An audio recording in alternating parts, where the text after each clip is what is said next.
The market had never known such silence. Even the wind seemed to pause. The drums had stopped. There she was. Adeobi. Daughter of the greatest native doctor who ever walked the earth. Bald. Barefoot. Her wrapper hung loose on her frail frame. As she slowly raised her head, the villagers gasped. It was her. The strange one. The one people only saw near forest and moonlight. She trembled. Her lips quivered as her eyes darted across the crowd. She seemed to be talking to herself. It wasn't supposed to be like this. I did it well, or so I thought. I followed the steps, the routes, the words. But I didn't finish the incantations. Her voice was shaking. Her arms hung by her side. So it turned on itself. Tears ran down her face. Forgive me, she suddenly screamed, to no one and everyone. No one moved. She looked straight at Nkem, whose expression remained cold. Stern. Still. Adeobi tried to rise. Her hand lifted, as if she had more to say. Then her eyes rolled back. She dropped to the ground.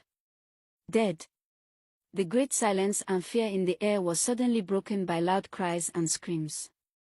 Obinna clutched a stall for support. His knees buckled. He looked at the body of the woman who had just died, for him. Nkem stood rooted. Her expression unreadable. Her eyes blinked slowly, like her mind was somewhere else entirely. Adeobi's body was carried away that night, wrapped in a thick white cloth. The elders said not to speak her name for 3 days. They said the spirit world was angry. So the village held its breath. It was believed that the curse on Obinna was broken when she died. Whispers rise. She's gone. Adeobi is dead. Why would she do this? But no one had answers. The only thing louder than the silence was the suspicion. All speculations turned to Amara. She had motive. She was too close in a strange way. She had always been close. She would have paid Adeobi to curse him, they said. They called her a witch. Children threw stones at her hut, calling her names and running off. Someone tied a dead bird to her doorpost. She could no longer sleep. So one morning, she wore a plain white wrapper, her face pale with fear, and walked barefoot to the square. She stood before the stone of Izimio, the god who sees all. And she raised her hands. If I, Amora, ever cursed Obinna, may I fall dead now. The village held its breath. Nothing happened. Seconds passed and turned to minutes. She was still standing strong to everyone's amazement. Then Amora dropped her arms and walked away. That was the moment the village knew. Amora was clearly innocent. Obinna and Nkem returned to their normal life. Nkem had reopened the restaurant with Obinna. Customers came. The smell of soup returned to the market. Things seemed to be going well for the couple. Happiness and laughter returned. Until it did not. Suddenly Nkem. She no longer slept. Her nights were a battlefield. Every night, she tossed, turned, screamed. In her dreams, a faceless figure chased her. Through fire, through rivers, through her own home. No voice. Just terror. She would wake up sweating, shaking, with marks on her body. She began to fear the night. Even fear her own shadow. Obinna held her every night, comforting her. But something in his spirit whispered, "This is not over." Then came the 7th day. That afternoon, the market was full. The sun was kind. Buying and selling took place with ease. Then came the scream. "You! All of you!" A figure came running into the market square as though it was pursued by a ghost, barefoot. Hair undone. Eyes wild, looking restless like a mad person. "He never loved me. Everyone turned. It was Nkem, looking like a shadow of herself. Her wrapper loose, hair wild, eyes sunken. She stumbled into the square like a mad woman. "You all judged me," she shouted. "He was mine.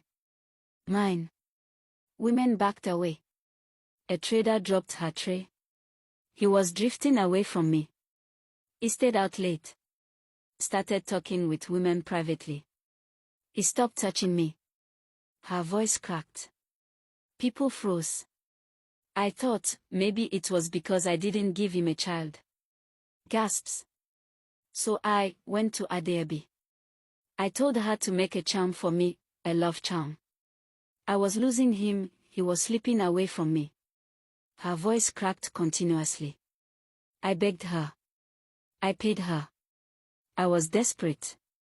I thought this would give me back my husband. The man I got married to." Children covered their ears. Women gasped. "But when nothing changed, I went back to find her, and she was gone. She had vanished." Nkem shook her head violently. "So I went to the forest, to seek help. I met Mama Ogodi, the one who sees but says nothing." Her eyes watered. She spoke in riddles. "I didn't understand her. I thought the gods were angry with me. I didn't know Adebi would come to the market like that. It dawned on me the day Adebi died that the charm was not done right and it backfired." She fell to her knees. "I can no longer sleep, Adebi's spirit is restless, and now it haunts me. I have no peace. I only wanted my husband to love me again. I didn't mean for this to happen. I didn't mean to curse him. I love him so much," she cried. "I just wanted to save my marriage from collapsing." The market was silent. People stared in disbelief. Obinna, shocked, took one slow step forward. He spoke. "I cannot believe what I am hearing. I must be dreaming," he said. "I remember the day Adeabi died.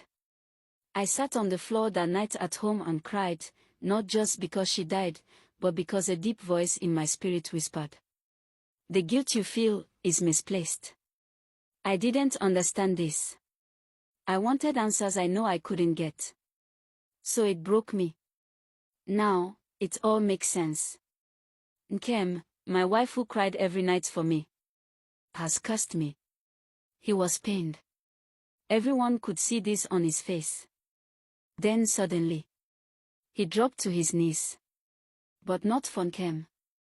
Then what happened next was not expected, at all. He began to laugh. A cold, broken laugh. The kind that makes your skin crawl. Everyone was confused as they expected a different reaction. He looked up and said, "Then let me confess too." Nkem blinked in confusion. "Confess? To what?" she thought. The villagers gasped again. Obinna began to speak. "While you threw me to the wolves and tried to get me back, I was already sleeping with Amora."